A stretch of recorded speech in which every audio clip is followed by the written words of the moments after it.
epidermis, a su vez, tiene estas capas, la basal, la espinosa, la capa granulosa y la capa córnea.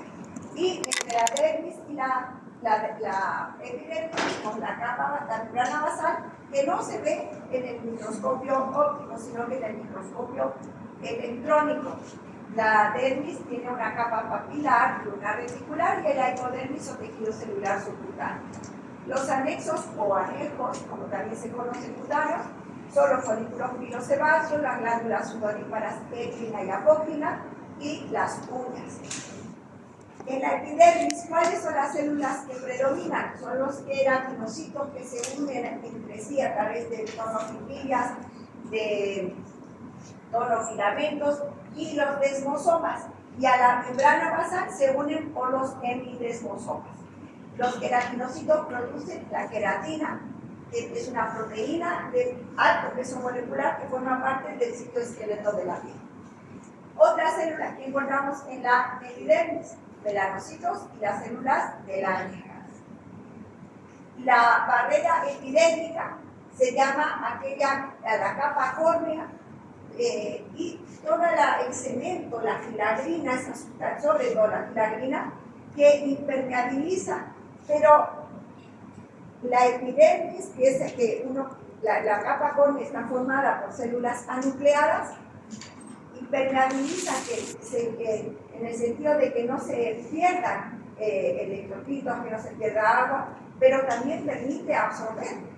Entonces, la dinámica en la epidermis es importantísima para nuestro organismo. La membrana basal, que es les decía que es una estructura que no se ve al microscopio óptico, pero es una estructura compleja e inmunogénica. ¿Y por qué les hago tanto énfasis en esto? Para que ustedes se les quede grabado o lo recuerden, porque muchas enfermedades de la piel, sobre todo las que son inflamatorias o inmunológicas, van a estar afectadas algunas de estas estructuras, algunas de estas sustancias, algunas de estas células, y se va a producir por él. La dermis, dijimos que está formada por la dermis papilar y la reticular, que está conformada por un tejido conectivo, sobre todo fibras de colágeno, reticulina y el tejido elástico.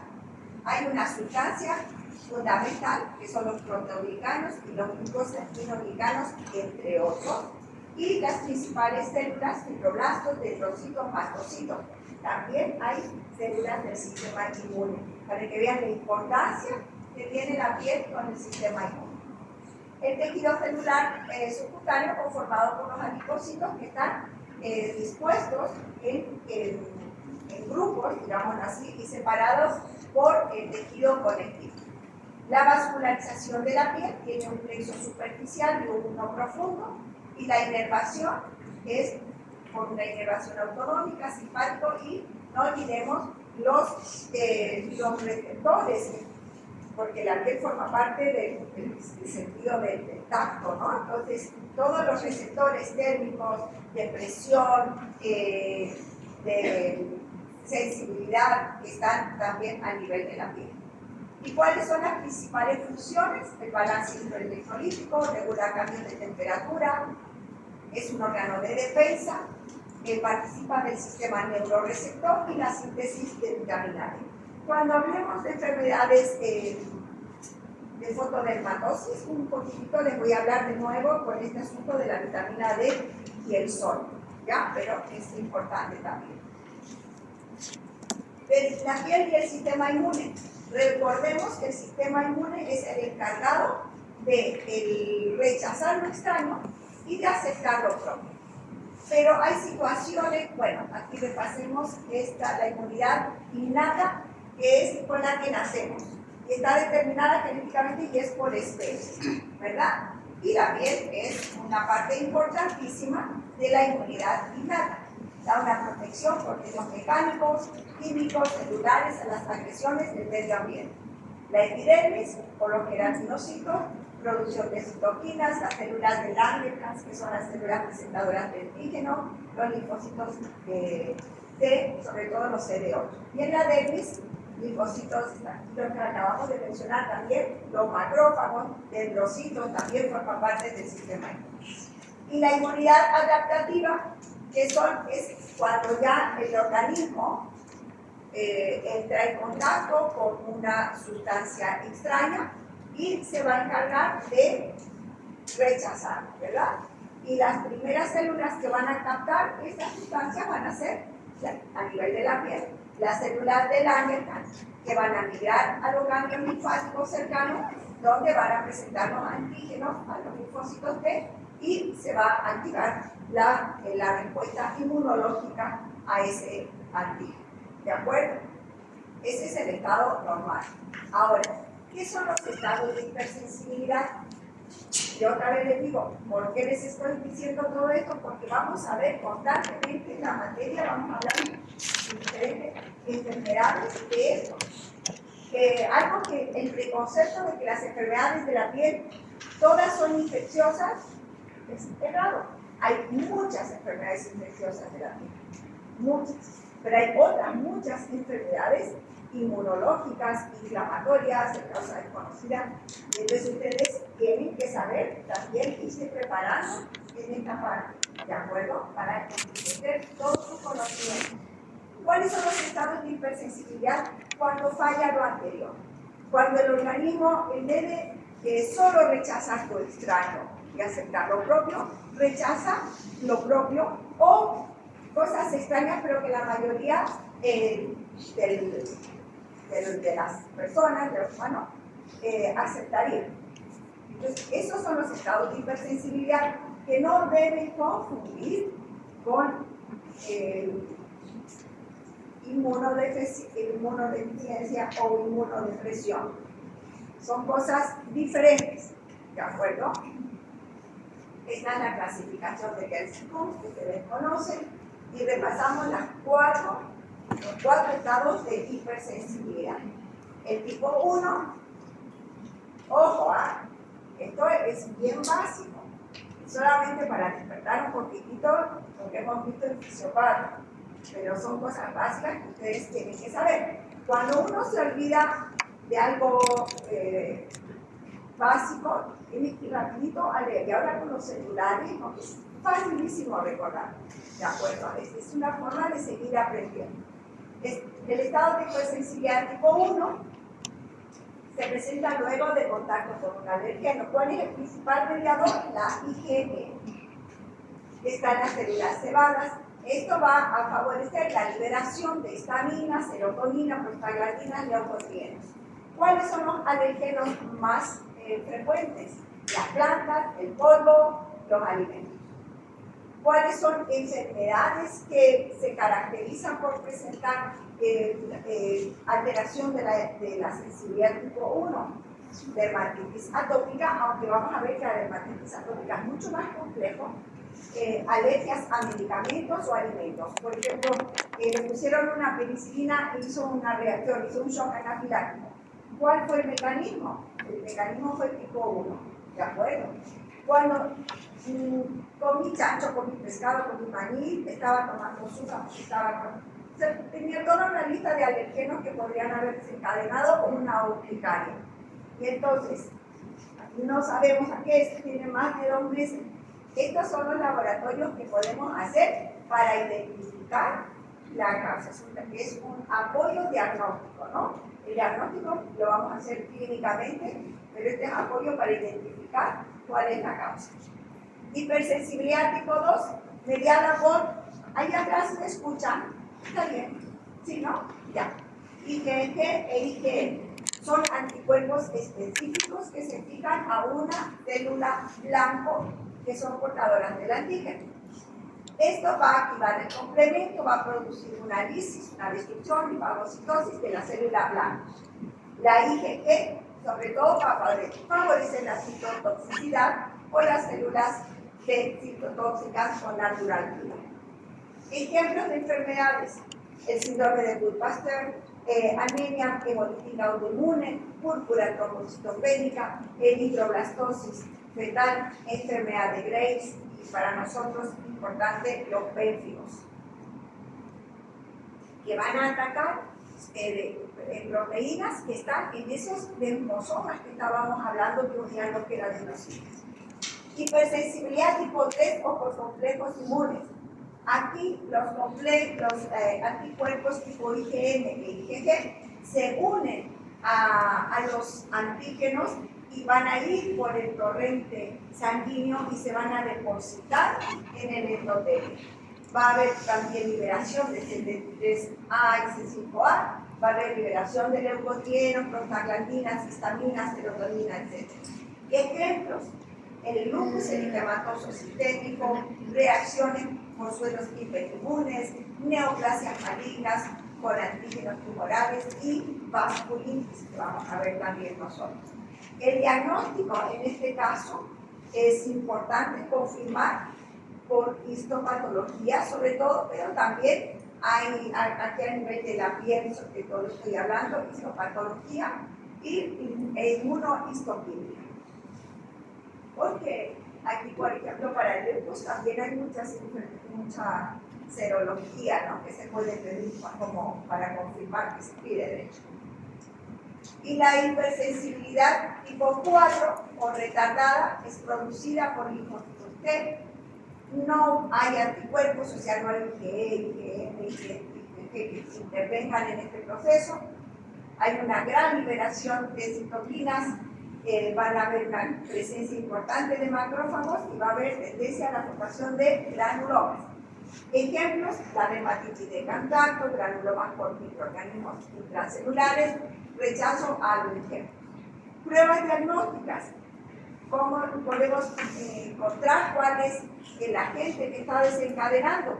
El test de Parche, la carnidina, tuberculina, bueno, el PPD, coincidina, leptomina, etc. Pero el más importante es el test digital. ¿Alguna pregunta hasta ahí?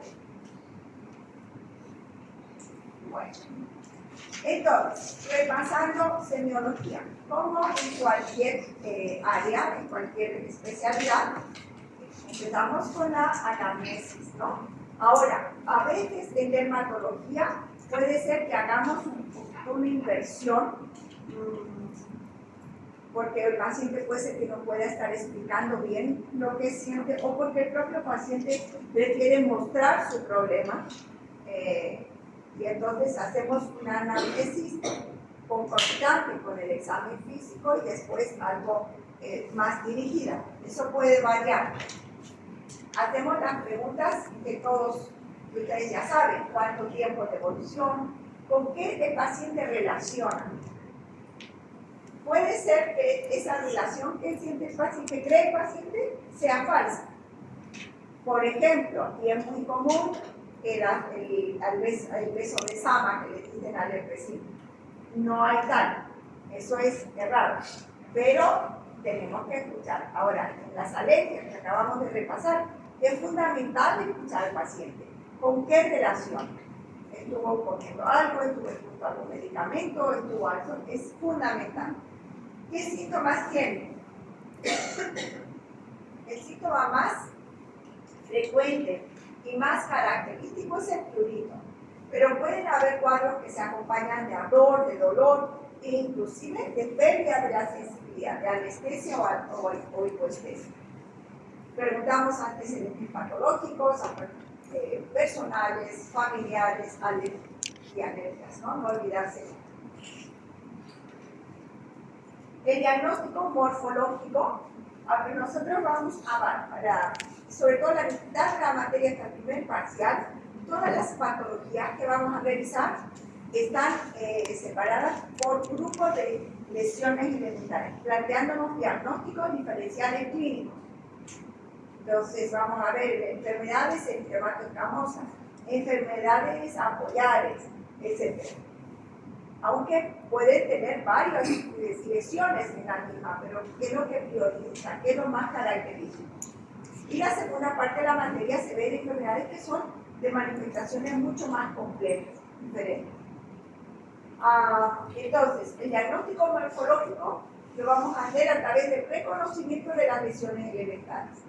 Y el diagnóstico topográfico, que es importante porque nos ayuda en una gran parte de ellas, apoyar un diagnóstico, porque tienen un patrón. Y en las lesiones elementales se caracterizan dos grupos, las primarias y las secundarias. Yo aquí solamente les voy a mencionar las más importantes. Hay otras menos frecuentes que ustedes pueden ver en sus libros, pero yo voy a ver, repasamos aquí las más importantes. Mácula o mancha. Algunos autores prefieren decir mácula al cambio de color que es menor de 1 centímetro y mancha para lesiones mayores, pero eso varía un poquito.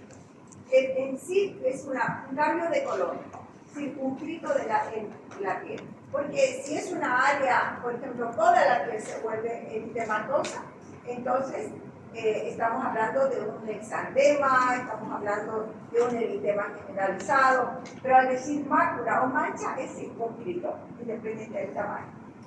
Pues el color de la piel lo tenemos gracias a la melanina, que lo producen los melanocitos, a la hemoglobina y a los carotenos. Entonces, cuando hay alteración de la melanina, si hay aumento, diremos hiperpigmentación o hipercromía. Y ahí podemos describir otros colores, podemos decir acastañado, café, podemos decir parduzco, azulado, grisáceo. Los colores que veamos sí podemos describirlos en la historia clínica. Cuando hay una disminución de la melanina, diremos hipopigmentación o hipocromía. Y cuando hay ausencia de melanina, diremos acromía. Alteraciones del color por la hemoglobina. Tenemos el eritema, que puede ser un rosado pálido o puede ser más rojo. Se produce por vasodilatación e inflamación leve y va a desaparecer a la dihidropresión. Si ustedes leen en algún texto hidropresión, se refiere a usar un portaobjetos y aplicar encima. Es el mismo efecto de dihidropresión, de apretar con el dedo y desaparece ese enrojecimiento. En las púrpuras no desaparece ese color rojo porque hay extravasación sanguínea al intersticio. Cuando su tamaño es menor de 3 milímetros, decimos que es pepético. Cuando es mayor, decimos que es equimosis. Puede también haber una coloración morada o verdosa por los pigmentos sanguíneos cuando empiezan a haber reducción. Pápula es la elevación palpable de consistencia sólida que mide menos de medio centímetro. Puede tener un origen epidérmico o dérmico. Una placa es una lesión elevada, sólida, que tiene una altura menor que la extensión y mide más de medio centímetro. Un nódulo es una masa palpable sólida, circunscrita superior a 1 centímetro.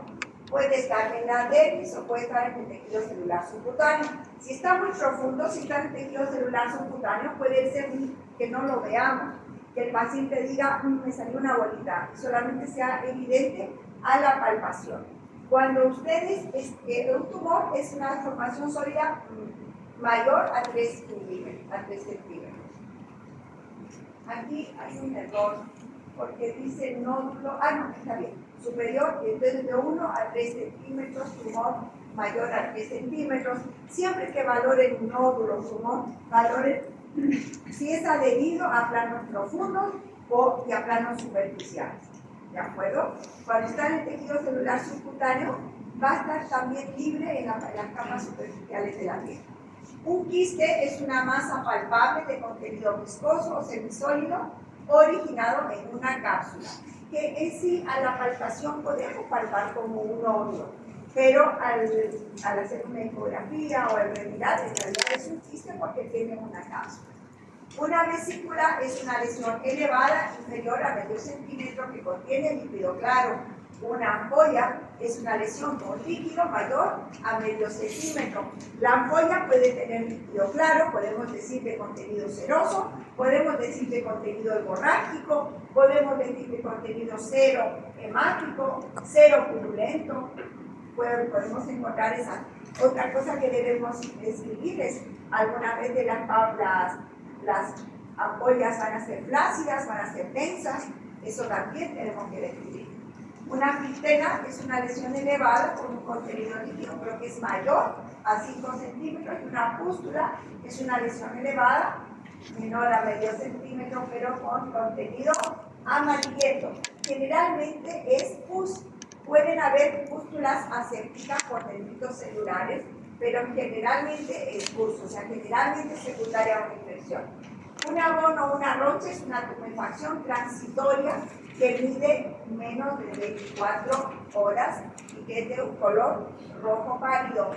Una escama, o escamas, mejor dicho, son las células basales epidérmicas que se desprenden y se acumulan y se observan. Todos estamos perdiendo células epidérmicas constantemente, ¿verdad? Pero en las escamas, cuando visualizamos es porque se han acumulado. Y cuando describimos una escama tenemos que ver si son finas, si son purpuráceas, gruesas, secas, son grasas, si están adheridas o no. A veces realmente podemos evidenciar escamas haciendo prueba con un raspado y no son imperceptibles.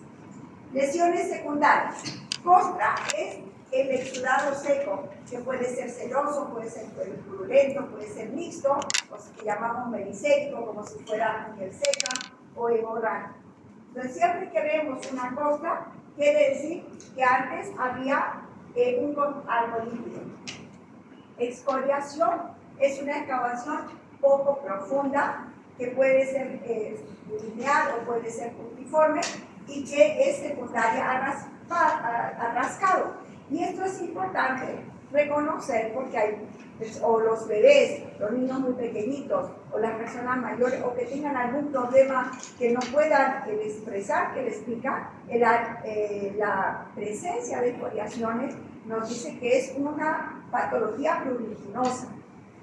Salvo excepciones en el que puede haber un compromiso, un trastorno emocional de diferentes grados que lleven a la compulsión de rascarse, ¿no? Una excoriación autoinfligida, pero por otras causas, pero generalmente es por prurigno.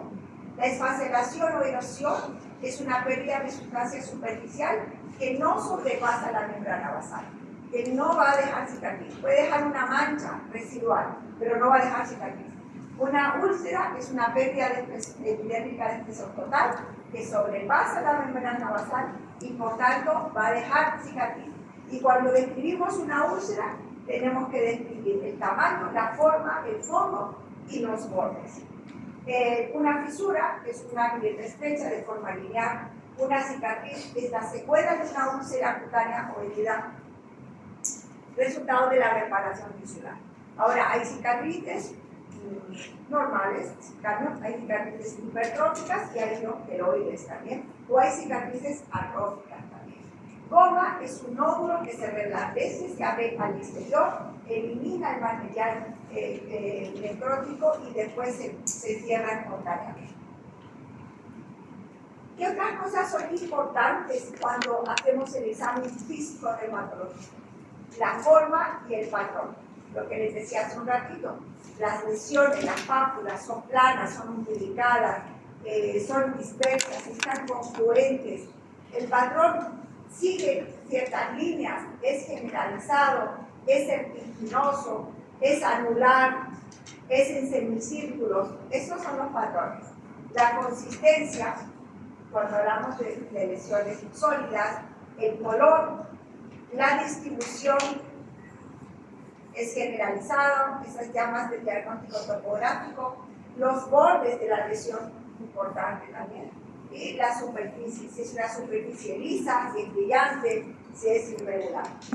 El diagnóstico topográfico, vamos a ver que hay enfermedades que tienen una predilección por ciertas áreas, por el cuero cabelludo, por la región centrofacial, por las palmas de las manos, las plantas de los pies, la región genital, o puede ser generalizada. Pues hay algunas que no tienen ese patrón topográfico. Los exámenes complementarios que nos ayudan para el diagnóstico están los métodos clínicos, los métodos laboratoriales. Entre los clínicos, la lupa, dermatoscopio, la diascopía, que es eso de apretar con el portaobjetos, termoscan, que no tenemos aquí, y los signos que vamos a ir revisando a diapositivo en cada enfermedad.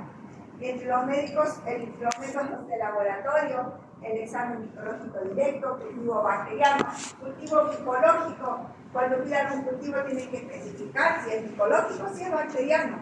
Si solo quieren cultivo, seguro les van a hacer bacteriano. Microscopía de campo oscuro, pruebas serológicas, despacho epicutano y la biopsia de la piel. Los dermatólogos trabajamos en forma estrecha con los patólogos. Son patólogos que les gusta la dermatopatología, que es toda una subespecialidad, ¿de acuerdo? Sea como apoyo para diagnóstico o para confirmar diagnósticos clínicos en enfermedades que son complejas, que es para tener un manejo a largo plazo. En cuanto a terapéutica, la dermatología a veces como que es un poco menospreciada. Le vamos a dar una cremita. O el mismo paciente, es muy frecuente que va a la farmacia que le den una cremita, ¿verdad? Pero ustedes como médicos tienen que saber cuál es la mejor cremita para su paciente, ¿de acuerdo? Que aparte hay cremas que son muy caras y les voy a decir por qué. Entonces, no solo tienen que resolver el problema del paciente, pero acuérdense la no maleficencia, no hacer daño inclusive a la parte económica del paciente, ¿no? Entonces, eso es importante. Y la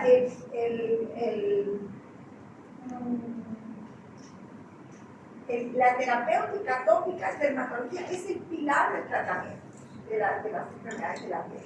Entonces, no vamos a menospreciar lo que es el tratamiento tópico en dermatología. Los principios activos, antimicrobianos, antiinflamatorios, antivirales, etc. ¿Verdad? Entre los antiinflamatorios, los corticoides. Los vehículos que nos van a llevar a las formas de presentación. Talcos, pomadas, cremas, geles, soluciones. ¿Por qué? Porque depende de en qué se va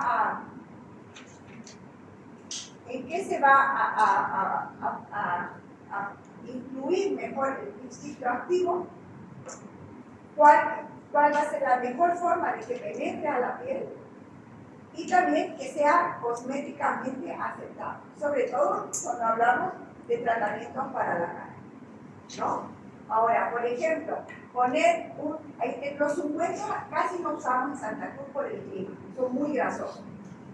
Pero usar, por ejemplo, una pomada en el cuero cabelludo, el paciente no va a volver directamente, como ponerse una manteca aquí, no lo va a hacer. Tiene que darle soluciones. Solución, aparte de la solución, es la solución, el líquido, lociones. ¿De acuerdo? Paciente con un acné, tiene que darle un gel, tiene que darle lociones, algunas cremas que sean adecuadas, que no sean comedogénicas, y eso encarece mucho los costos. Pues puede haber veces que hay principios activos que no sean caros, pero los vehículos encarecen mucho, y eso se debe no solamente a que no hay dólares, que también se han encarecido todos los protectores solares, pero eso encarece mucho los productos de dermatología. ¿Ya? Ese es el motivo por el cual es importante el elegir un buen vehículo para cuando hay que elegir. Otras veces ya tienen un solo vehículo y listo, no hay mucho donde elegir.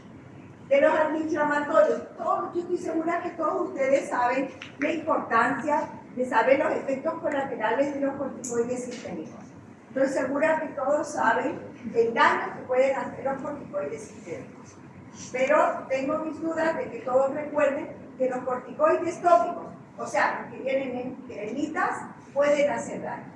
Entonces, los fluorados son dos grandes grupos, halogenados o no halogenados, o fluorados o no fluorados. Los fluorados son de mayor potencia, pero tienen mayores efectos colaterales. ¿Que tenemos que usarlos? ¿Lo podemos usar? Sí, nosotros tenemos que estar preparados para, si es un problema más serio, darle un tratamiento con más fuerza. Pero si sabemos que hay un riesgo, tenemos que preparar para evitar ese riesgo o alertar al paciente. Entonces, por ejemplo, sabemos que hay cremas como el clobetasol, el diclofenaco de betabetasona, que son de alta potencia. No le vamos a decir que lo use en los párpados porque puede producir glaucoma. No le vamos a dar por más de que esté con una alergia en la cara, no le vamos a dar clobetasol por 3 semanas porque le podemos producir una dermatitis perioral. No le vamos a dar clobetasol en una dermatitis en las axilas porque el paciente lo va a seguir usando durante, qué sé yo, más de 3 semanas y va a aparecer con estrías. Entonces, ¿podemos usar el clobetasol? Sí, cuando el paciente lo requiera, pero tenemos que ver cómo lo vamos a usar para no producir daño. Los menos potentes son los que tienen menos efectos colaterales, son los más seguros, ¿no? La hidrocortisona, la desoída, que serán los que más escogeremos para tratar las dermatitis en la cara o en los niños, en los lactantes. De la terapéutica sistémica me gustaría que repasen. Porque ustedes están en 4º año, de aquí a 2 años, este año otro más internado. Después ustedes ya van a tener licencia para ejercer. Entonces ya, farmacología es una materia árida, es difícil. Ahora en clínicas, ustedes tienen que irse armando de su arsenal terapéutico, con el cual ustedes se sientan confiados y puedan prescribir con confianza. Entonces, y eso lo veo mucho en algunos alumnos, en alguna materia, en algún examen, les pido, y me preguntan, doctora, ¿y tengo que poner dosis? Por supuesto que tienen que poner dosis. Para eso están estudiando, para resolver los problemas. Eso implica que tienen que saber qué medicamento es el mejor y cuánto le van a dar.